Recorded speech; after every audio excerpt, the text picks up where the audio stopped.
is Adam B. Levine. I do a twice-weekly show about the ideas, people, and projects building the new digital economy, as I like to call it.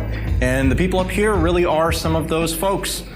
David Johnston is with bitangels.co and has been working on some of the most exciting projects out there in the Bitcoin space right now. I think that as far as VC is concerned, you guys are working with some really small projects that have a lot of potential. And I think that it should be really interesting to hear what you have to say. So thank you for joining us today. Absolutely. Thank you. Vinny Lingham is the CEO of Gift. Has recently become one of the Let's Talk Bitcoin sponsors. This was scheduled before that happened, so nothing there. But again, he's been one of the earliest adopters of Bitcoin, and I think that it's been pretty successful for you guys. Yeah. So thank you. Jacob O is with Perkins Coie, probably doing the leading work as far as in the legal space, in the Bitcoin space right now. Just about every new startup I hear about is being represented by you guys. So once again, thank you very much for joining us. Happy to be here. Chris Larson is the CEO of Ripple Labs. We've been on a couple of panels together, and if Ripple is Bitcoin 2.0, then we're going to hear about it today. David Chen, Lightspeed Ventures, right?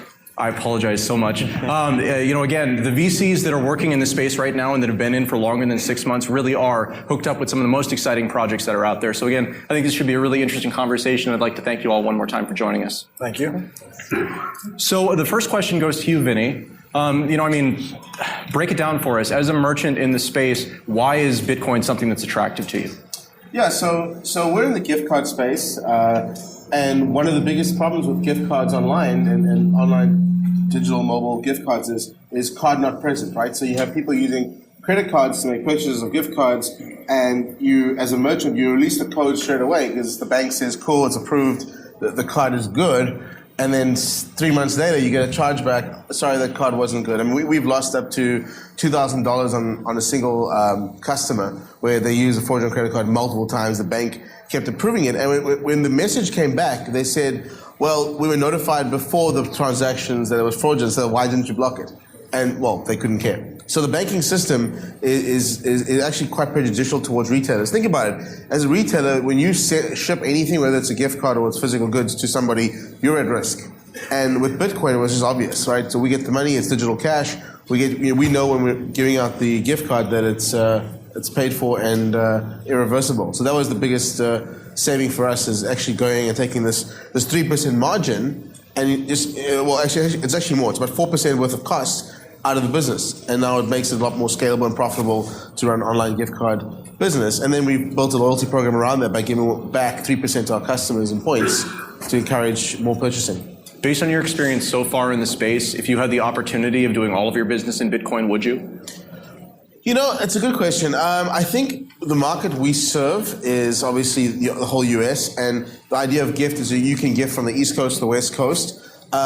If we can get mainstream adoption of Bitcoin and credit card adoption going to zero, then yes. But while there are payment options out there that are profitable for us, even marginally, it's worth adding them for the convenience of our customers. So we accept Visa, MasterCard, Amex, Discover, PayPal, Bitcoin. So the more payment options we offer, I think the better for us as a company. Although we reward our customers with 3% back on Bitcoin purchases and 1% back on credit card purchases. So, we try to encourage more Bitcoin usage. Do you see that as being a trend that continues in the future for you? I think for Bitcoin to be successful, you've got to give reasons for people to use Bitcoin. And when people ask me, well, why should I use Bitcoin over credit card? The simple answer is, well, because I'm going to give you 3% back versus 1 as a part of our rewards program. And the penny drops. They're like, wow, that's pretty impressive. So you can put all your expenditure through. Think about it. When you walk into a retail store and you're buying clothing, whatever it is, all the prices in that store is marked up 3% because you're getting points back on your credit card, right? And if you're paying cash, you're losing that 1% back, whatever it is. So cash customers are at a disadvantage to credit card customers. That's the sort of financial system we've built. And with Bitcoin being digital cash, the way we look at it is, well, let's incentivize people to give us a low-risk method of payment, and let's and eliminate the friction and cost with credit card and the risk for the retailers. So that's how we built our business. Thank you very much. David Chen, I'd like to ask you, so when you're looking at new projects in the Bitcoin space, are there particular industries that you're looking at? It seemed like last year it was kind of all about exchanges, and it's a little bit less so this year, but what are the trends you're seeing? Well, I think to be clear, we're still in the infrastructure building stage. So absolutely. I think you might have noticed that we were early investors in BTC China, the major exchange in China. So we're still pretty excited about the exchange space. But in terms of applications that we built on top of Bitcoin, I think an obvious one is remittance. We've seen a lot of pitches around there. I think the challenge with the remittance in particular is that the local demand in, say, India or the large remittance corridors, Mexico, India, local demand for Bitcoin isn't quite there yet, so you'll have trouble with liquidity. But we see a lot of promise with remittance. There are a lot of, obviously e-commerce transactions. So anybody who's enabling payments, I think that'll be pretty interesting. We're also looking at the applications that are built on top of the core Bitcoin protocol. So things like Ripple, master coin, colored coins. I think smart property, smart contracts. These are emerging areas, but once the core infrastructure is built out, a lot of these new financial instruments could be built on top of Bitcoin itself. So those are all very, very exciting. Thank you, David. Yeah. Chris, can you kind of talk to us about Ripple for a second and the ways in which it addresses problems? Sure. So the Ripple protocol is really three things. First and foremost, we designed it to be a distributed payments platform. Second, it does have a math-based currency, analogous to Bitcoin, currency without a counterparty. That's really what Bitcoin, that's what Ripple are. We look at that really as the enabler of a distributed payments platform. And then third, because Ripple is actually currency agnostic, Ripple is also a distributed currency exchange. So kind of our view on this is that virtual currency is really just the tip of the iceberg of what's going on here. The big innovation that's happened in the world is that the world has figured out how to confirm financial transactions without a central clearinghouse, which is actually the exact same thing as building a currency without a central bank. So we figured that out. We've solved the double spend problem. That was the thing that was preventing value from being exchanged like information already does on the internet, right? We've had an information internet for 20 years. We have not had an internet for value. So we believe that's the big thing that's happening. And what we've done with Ripple is say that that's what we should be building, an internet for value, not a virtual currency. Now, Bitcoin, I think, also can be an internet for value, right? Now it's a currency with a payment system for value put in Bitcoin only. At Ripple, turn it around, it's a currency agnostic value internet. Put anything you define as value, dollars, euro, yuan, Bitcoin, Ripple, airline miles, merchant loyalty points, gold, anything you define as value should be able to be in an internet of value. And then you don't really ever have to adopt a virtual currency. We think the world is not going to adopt a single virtual currency. It can't. There's too many different needs for different types of currency. Some people will want inflationary currency, some people want deflationary ones. The analogy would be if we forced everybody to adopt a new language to use the internet, we wouldn't have the world we have today. Everybody's not going to speak Esperanto. And it's the same thing with value. Put anything of value you want in it. So that's how what we see as the real benefit. Ripple does that. We also have tried to clear transactions quicker. We use a different confirmation method than Bitcoin. Bitcoin uses mining. Mining is brilliant, but it has some flaws as a payment system. It's slow, 8-minute confirmations. Obviously, off blockchain is an option, but then you're in a central authority again. So Ripple's about 5 to 10 seconds. So those are really the two things that we've tried to solve. And then we use our virtual currency really as just the universal joint as the most efficient path to go from one thing of value, let's say dollar, to maybe put on a gift card, for example, to something else of value, a yen or a yuan or airline miles, for example. So that's kind of how we see the world. Thank you, Chris. Jay, so, the challenges surrounding virtual currencies at this point really seem like they're more legal and regulatory than they are technical. The technical problems all have solutions, but the regulatory side has a little bit more finesse involved with it. What are the problems that you're running into? What are the problems that you're trying to help your customers with, clients with? Yeah, it's always the lawyers that get in the way of the good innovation, good technology. But I was very heartened to see a lot of the pitches focused on what those companies are doing to ensure their investors and their customers that they are compliant with law. I think that, especially in the early days of Bitcoin, because the Bitcoin community grew up largely in a, kind of, whether you want to call it anarchist or libertarian, but there was certainly that bent to it.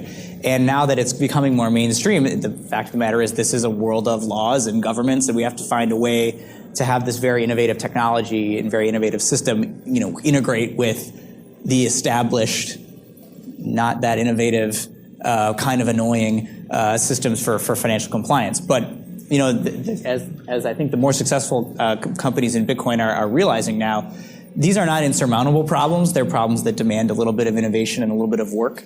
But we saw a couple of different models that companies talked about today. One is seeking the licenses that you need individually, partnering with companies that may have those licenses and getting into some kind of contractual relationship with them. So there's a lot of action right now in kind of innovating the compliance side of this, and I think that's been pretty interesting to watch.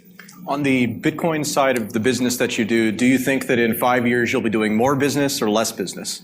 Will this normalize is the question. Yeah, I think that my contribution, which is very mundane compared to the things that people are doing in this room, but in terms of helping people navigate the regulatory compliance and law enforcement landscapes, that will decrease in 5 years. I think that we're having a lot of action in my space now, simply because this isn't just a technology that interacts with people or with products.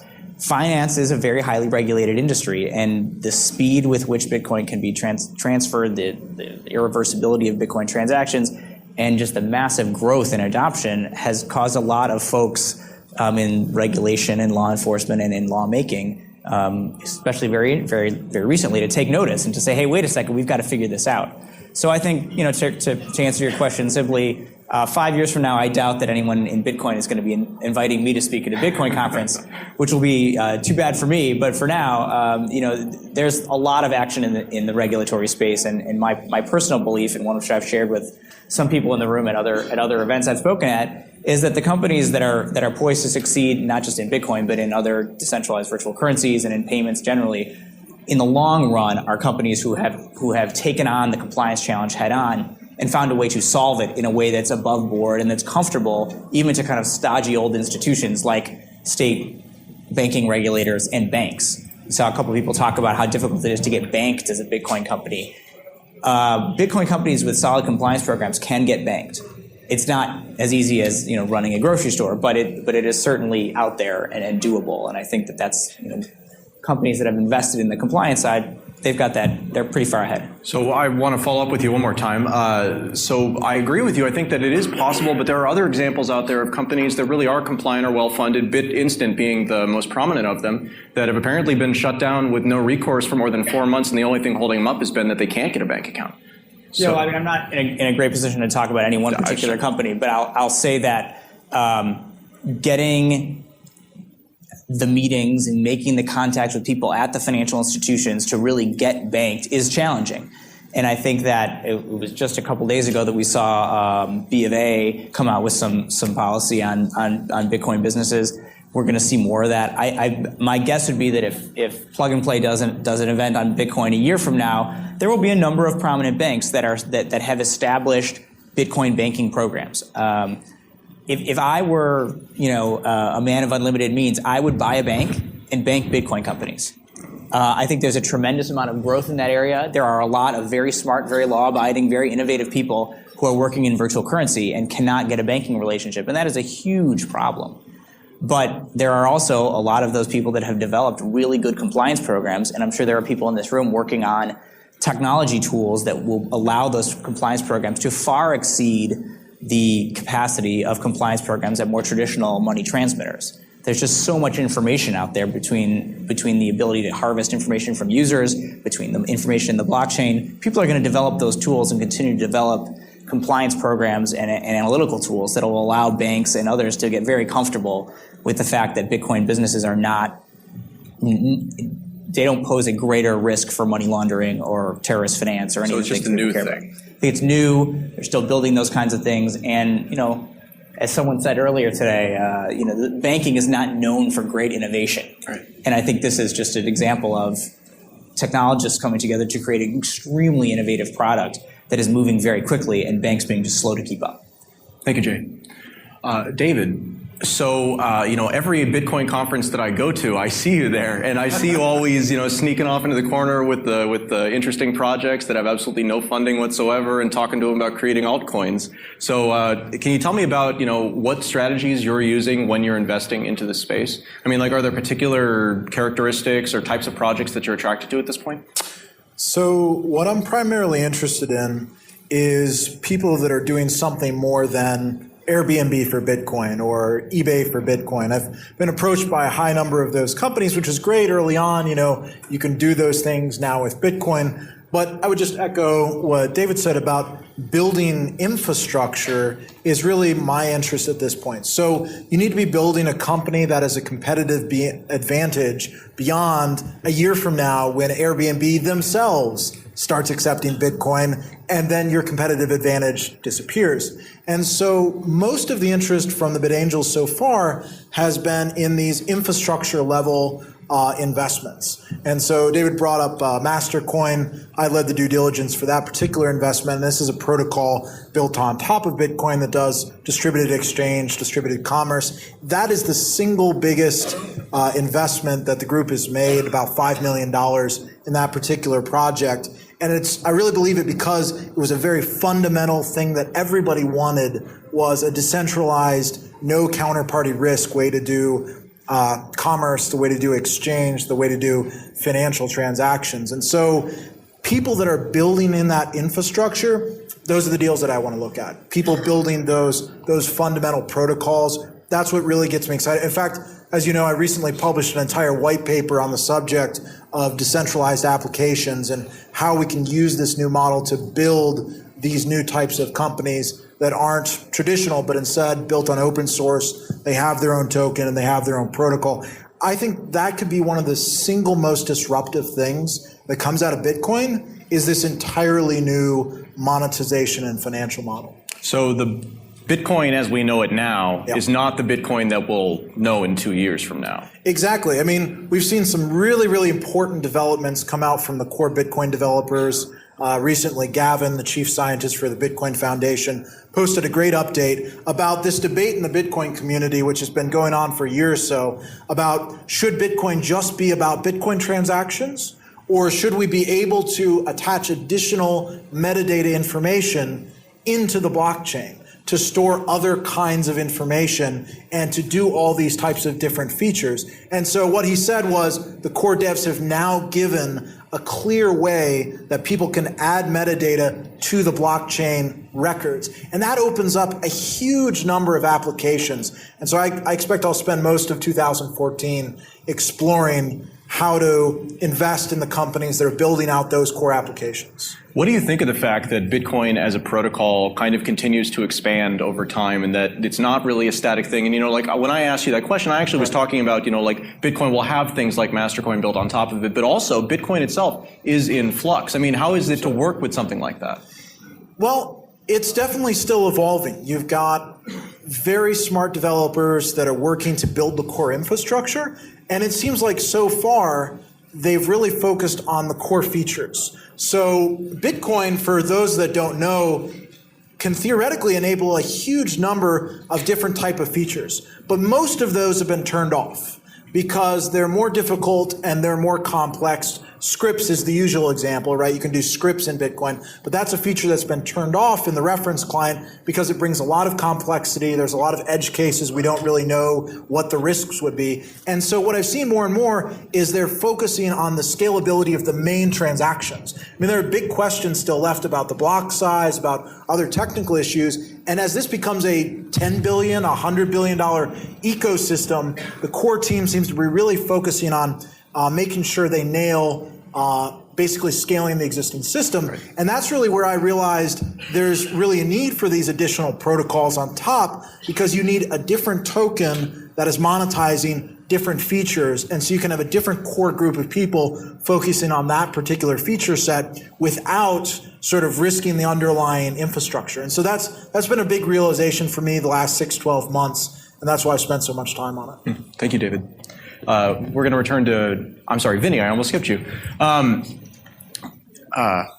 have a question for you. Hang on a sec. So one of the interesting parts about Bitcoin and these blockchain technologies is that you actually have a lot of information about how these transactions process. You are dealing with a lot of Bitcoin transactions, and I know we've talked about how you don't share those publicly, but I'm wondering, internally, is that an advantage of doing Bitcoin, or is it do you gain from that? Yeah, I mean, so we're very smart about how we do things, and we trying to be respectful of people's privacy. So we don't dig in too deep into the information. We also use BitPay, which operates as a proxy service. So we don't actually know the wallets of the consumers, where the coins are coming from, because they pay BitPay. BitPay does the exchanging and then pays us on our side in fiat or some Bitcoins. So yeah, we don't really have too much visibility into that, if that's what you're asking. That was what I was asking. Do you intend to use BitPay as your payment processor kind of just forever, or is it at some point it makes sense to just integrate natively into the app? Look, I think for many use cases out there, it probably doesn't make sense to not use a payment processor. So there's a lot of work that goes behind accepting payments and checking for a lot of things. Double spending, etc. Especially when the transactions get bigger. I think it's also just easier for us to focus on our core business. We don't want to set up nodes. We don't do any of that stuff either. So I think if your core business is not actually being in the infrastructure space, use the infrastructure providers. That's what they're there for. I mean, BitPay powers 15,000 merchants out there. At no level of scale does it make sense for us financially to go and invest in that. I mean, the fees they charge us are so minuscule. So it doesn't make sense as a business to do that. Thank you, Vinny. David, so you have an investment with Lightspeed into BTC China. It seems like a lot of the action that's been happening in the Bitcoin markets has been driven by extreme demand in China. Do you have any insight into that market? Sure. So we recently invested along with Lightspeed China partners in BTC China. This investment happened a bit prior to the recent run-up. So a bit of luck there. Yeah. But I think our interest in Bitcoin is a global phenomenon, right? So there are a lot of nations like Argentina, like Cyprus, and areas of Europe where there's really high inflation, capital controls, where transactions it might actually make more sense to do those in Bitcoin than your local currency. So you kind of see this local demand happening in a lot of places. And I think if you just look at a country like China, there's just a massive number of people in China. And we kind of saw that as a very interesting opportunity for something like Bitcoin. Pair that with an outstanding entrepreneur, Bobby Lee, who is just a seasoned technology leader. He led technology at Walmart, Stanford degrees, engineering manager at Yahoo. So has a track record of leading technology teams. So kind of pair that team together with a large market opportunity. It seemed like a good bet. But I think overall the statement here is really about the global phenomenon that is Bitcoin. And a lot of the innovation that's happening, it's happening in the US, but also looking outside the borders here. So if you look at just the exchange space, you've got Mt. Gox in Japan. In Slovenia, you've got Bitstamp, BTC China leading in China. So those are the top 3 exchanges, and none of them are based in the United States. And a lot of that may be due to regulatory concerns. It's hard for companies to get started with the 50 states and needing to comply with regulatory bodies in all 50 states. Gathering your money transmitter licenses as an exchange is a very lengthy and extensive process. So in the meantime, we're looking outside the U.S. But also, obviously, we're U.S.-based investors, so we would love to invest in more companies here as well. So the U.S. is often identified as a hostile regulatory environment for things like virtual currencies because people didn't really know how they were going to react. But I don't get that same feeling about China. And that's kind of an interesting thing if you think about it, because the yuan has capital controls on it that make it very difficult to convert into non-yuan denominated currencies. I mean, is that any sort of concern? Do you have any sort of concern that the party might end in China? I think it's dangerous for us to speculate about how the Chinese government wants to rule its country. There was an announcement actually made in the last 24 hours in China around kind of encouraging, or actually basically telling banks not to deal with Bitcoin. So that statement's out there. It's unclear, where China's going to go with its citizens, whether or not they're going to outlaw Bitcoin outright. It seems like they haven't done that yet, and they've been signaling that may not be the direction they're going. But anything can change with China. I would agree with that. The only reason why I'm pressing you on this is because there actually there's a parallel here. QQ coin, which was a social media currency, achieved a very high rate of penetration into China, and after a certain amount of penetration, they did ban it. So again, there might not be an answer here. I just figured I'd... Yeah, time will tell. Hard to speculate at this point. Thank you. Chris, Can you talk to us about why virtual currencies are something that are legitimately important? You know, you're an entrepreneur who is building an entirely different virtual currency network that's currency agnostic. So, I mean, what are the reasons why this was a problem you wanted to solve? Well, I think it's just clear that financial services just have not changed in the last 20 years of the internet. I mean, it's sort of this whole revolution has just bypassed the banking industry, the finance industry. So I think really what Bitcoin kind of ushered in '09, and now I think is just an unstoppable reality, is that you can exchange value like you can information at that same point. And that's a huge game changer, because before this time, all payment systems, all financial systems are country by country. They're actually hugely limited in big parts of the world.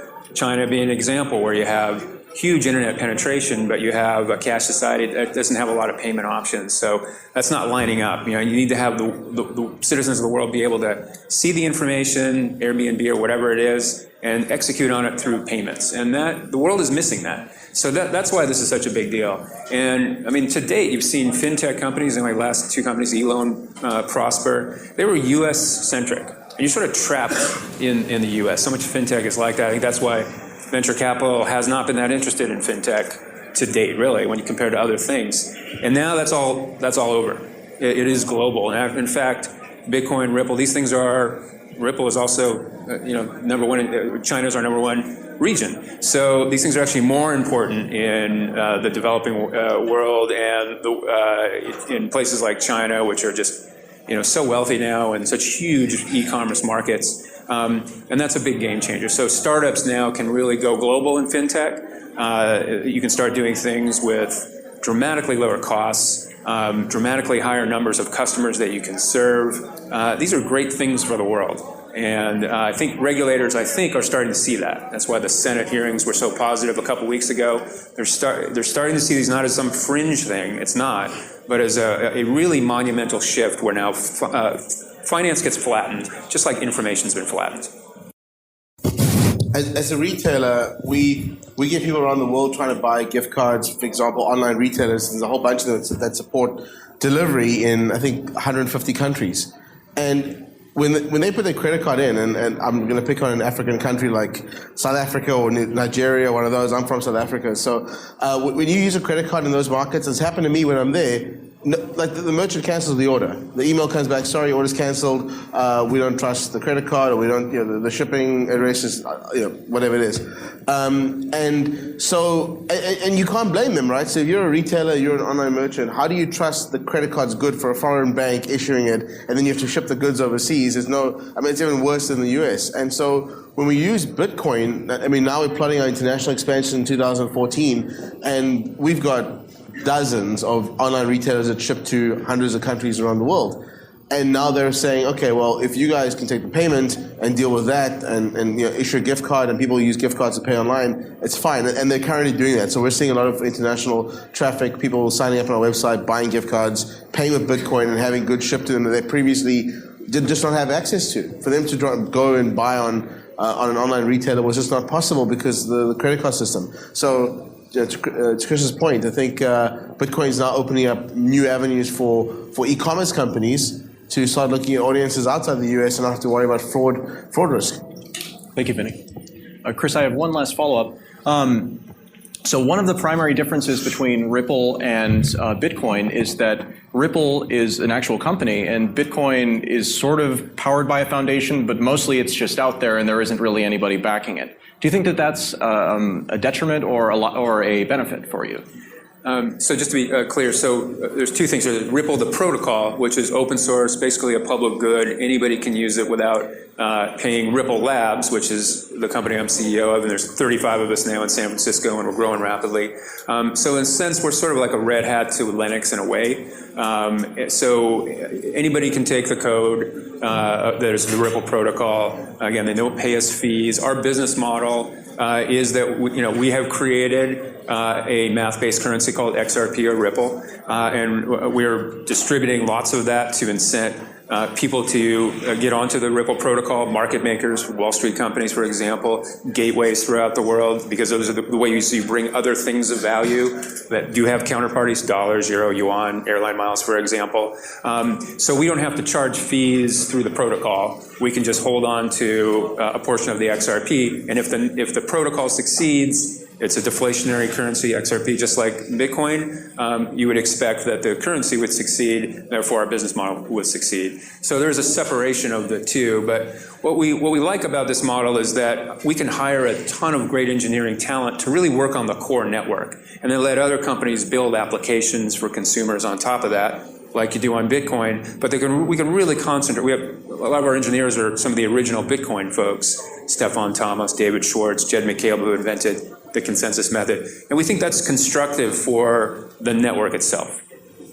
Thank you. Jay, can you quickly, we're almost out of time here, can you quickly go over some best practices that you think, like the top 3 most important things that all companies must do to operate legally in the space? Wow. I guess if I could, I would put myself out of a job. So I'm hesitant to do that. And I'm also hesitant to say what I've heard lots of lawyers say, which is, oh, just call your lawyer. Although I'm happy to take your calls.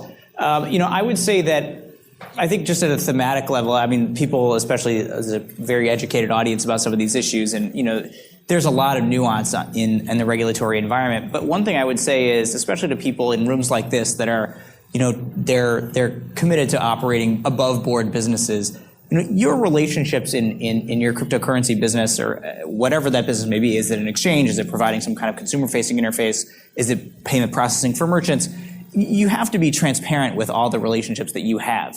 And if you feel good about those relationships, I think as a rule of thumb, you're doing pretty well. If you, for instance, are a Bitcoin business and your bank doesn't know that you're a Bitcoin business, I would say red flag.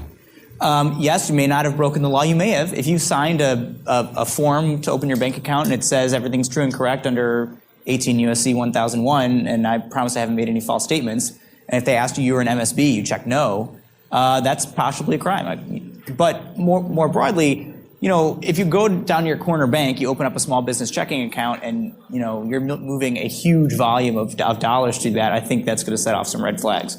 The same way with your customers. If you're a Bitcoin business, are you making the right disclosures? Are you really kind of out there? Obviously, you've got your secret sauce that you're going to keep in the back cupboard. But broadly speaking, we kind of know what the issues are. Are you a money transmitter?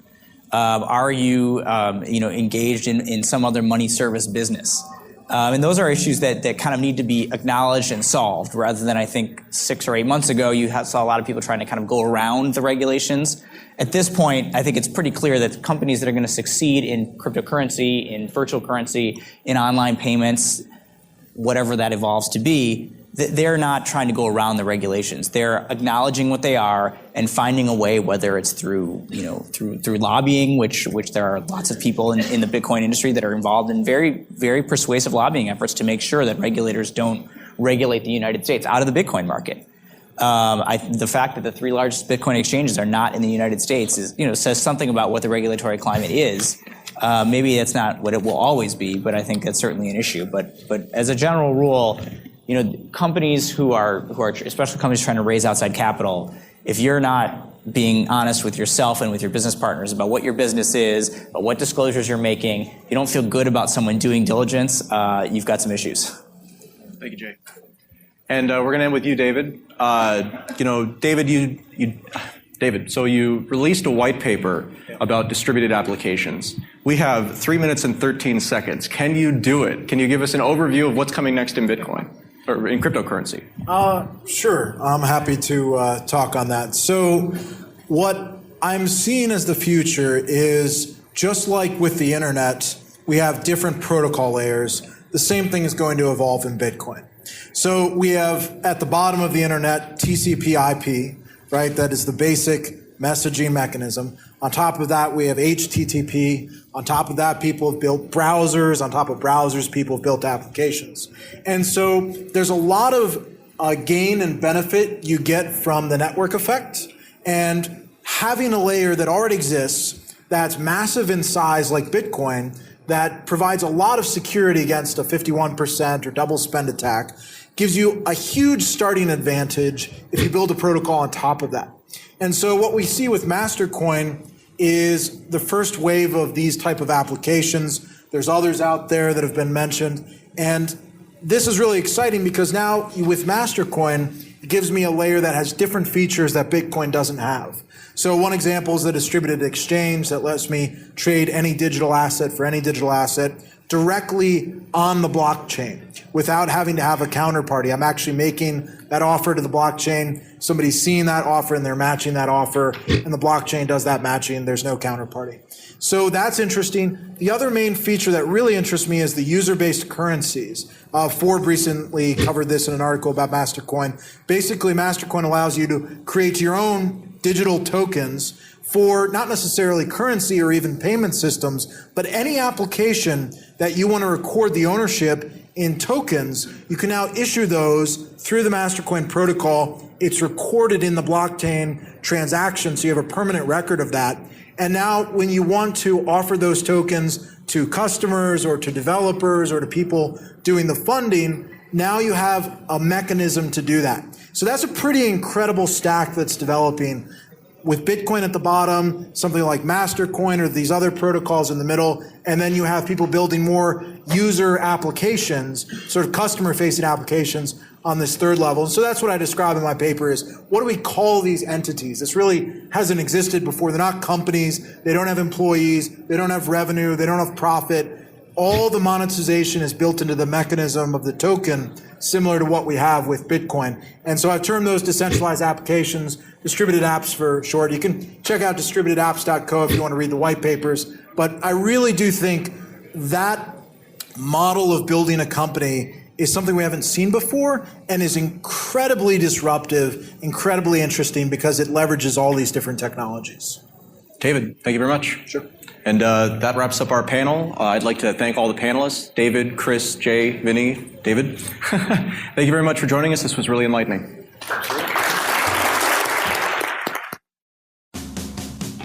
EasyDNS is the Swiss Army knife for your domain names, helping meet their customers' individual needs since 1998. EasyDNS has been an outspoken critic of SOPA and CISPA. EasyDNS was an early supporter of Bitcoin, and now they are proud to sponsor this show. Do business with a company that shares your values. Get a 13% discount when you pay with Bitcoin. Go to bitcoin.easydns.com and be sure to use discount code LTB.